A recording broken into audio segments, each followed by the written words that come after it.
How proud are you? I'm very proud. It's very life-changing having a child, because sometimes you don't expect that will happen. I didn't expect to have a child. Not at my age. I thought maybe when I'm in my 30s I might have a child, but you know, it was completely out of the blue. Excuse the pun. And it's the most amazing thing. I mean, it took me a few months to kind of get my head around the whole thing, and I was a bit like, whoa, didn't know if I was ready for this, but hey, you know, I've got a beautiful girl. She's a very happy baby, and I'm a very happy daddy. So that's the most important thing. That's nice. And you make it work, don't you? Your mom, are you still close to her? Yeah, of course. She wrote a book about you, right? Not just about me, more about her life. It was called Just the Two of Us. She's actually selling them on eBay. Oh. So you can log on, Just the Two of Us, Okay. on eBay. Okay. It's a good book, actually. Yeah. And I just read in an article that your grandparents, we have to tell you, der ist bei seinen Großeltern nämlich aufgewachsen. You were raised by your grandparents, more or less. Grandparents and my mum, yeah. And I just read in an article that they gave you a crucifix when you were Yeah. 15. No, I was younger than that. I was about 14. Oh, well. 14. Well, you lied in that article then.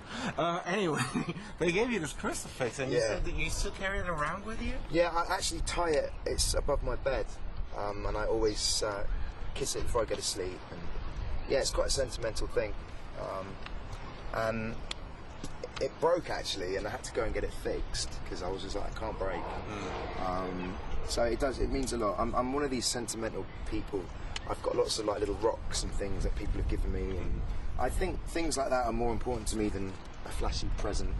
I'd much rather something that means that someone's actually thought about giving me something. You're a good person. Am I? Yeah, you're very nice, very friendly, very nice, very nice. And you also carry your favorite pillow with you, is that right? I always... You said it. Yeah, I do. Do you know why?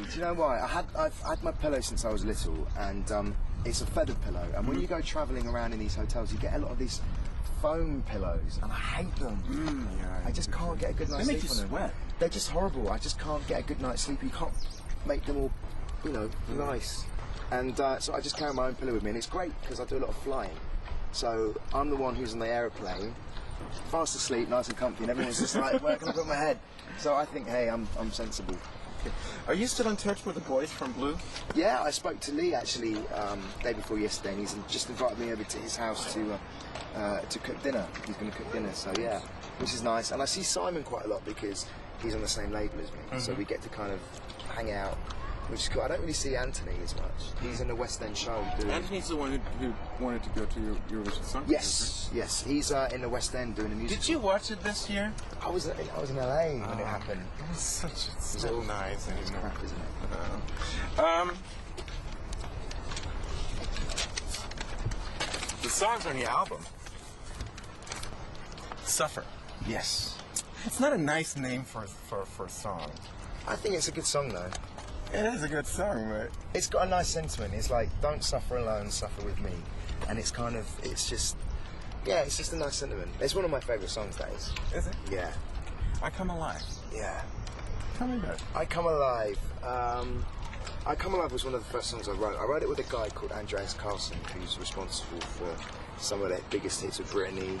You don't like Britney? I don't like it. Britney and Sing, Backstreet Boys. Yeah, they were good.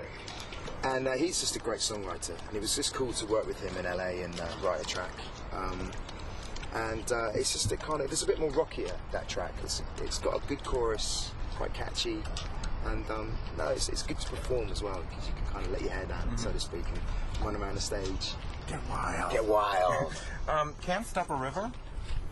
Can't Stop a River is going to be the second single in the UK, and it could be the second single here because they're deciding whether to go with Amazed. Can't Stop a River next. It's all very confusing. But I've just come back from Romania shooting a video for Can't Stop a River, and it's a 1940s style video, and I've got all my hair slicked and got the whole outfits on, and it's a really cool vid. So I'm sure you get to see it at some point. Cool. I enjoyed making that one. I Don't Want to Stop. I Don't Want to Stop. I love I Don't Want to Stop. It's just a really nice song. It reminds me a little bit of like Natalie Imbruglia kind of Shiver, that kind of song. It's just a nice song, and yeah, it's got nice words. What are we waiting for? What are we waiting for? God, you have 13 songs on that album. What are we waiting that's for? a long list. It's my favourite song. That's the one you want as a favourite. single? I'd love it as a single, but I don't know. It's a bit more musical theatre than kind of maybe pop. It's just a beautiful song. It's got lovely strings. I love the words. I was really proud of the words because there's the second verse in particular when I wrote. I was like, yes, you know, when you're just proud of a lyric. And what we're waiting for is talking about two people that obviously love each other, and it's just trying to take that step because of circumstances and situations stop you going any further. And it's kind of, do you know what? Just take my hand and let's break through that barrier. And sometimes people find it hard to do that. And I guess it's just a nice sentiment. And that's kind of what we're waiting for is all about. Good. Letter to God. You're very, what are you? You have a lot of faith. Let's put it that way. You're a faithful person. Are you a religious person? Yeah, I was brought up as a strict Catholic from my grandparents, and I was an altar boy. And, don't laugh. I was very angelic, I'll have you know. And since I've got older, I've got a lot more into kind of my spirituality, and I do a lot of meditation, and I like a lot of the Buddhist ways.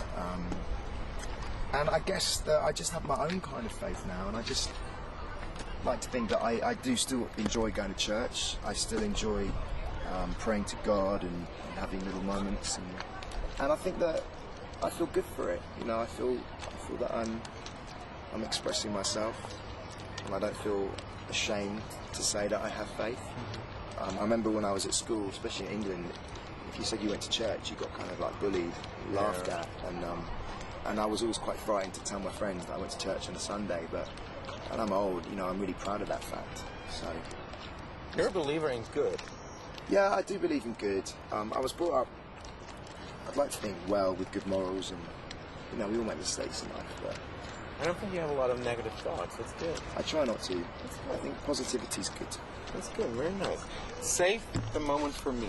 Save This Moment is the secret hidden track on my album. Oh my God! It's secret. It's track 13, and it's hidden after track 12. It comes on 4 minutes 44 seconds. I hate when they do that. And the reason why I chose 4 minutes 44 for it to come on after the end of the song is 4 minutes 44. If you ever wake up in the middle of the night, I just woke up last 4:44.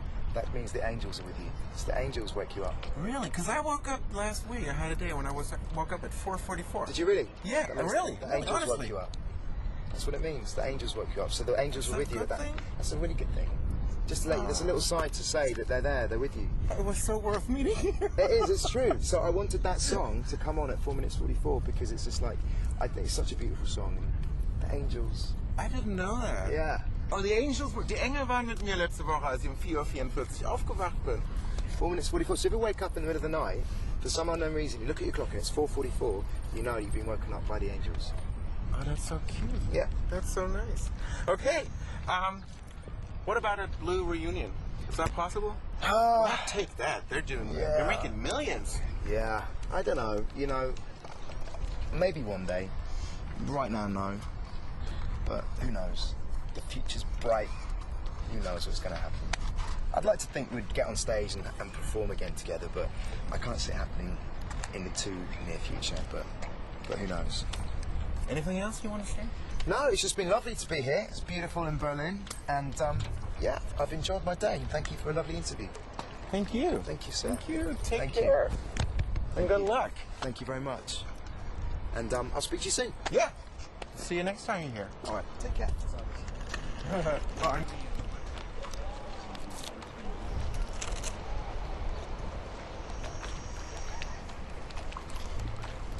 Könnt ihr ein bisschen? Ja.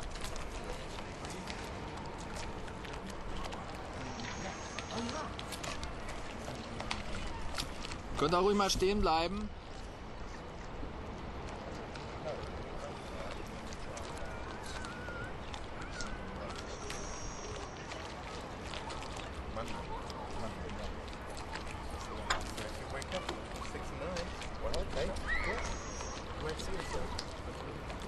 Answering silly questions.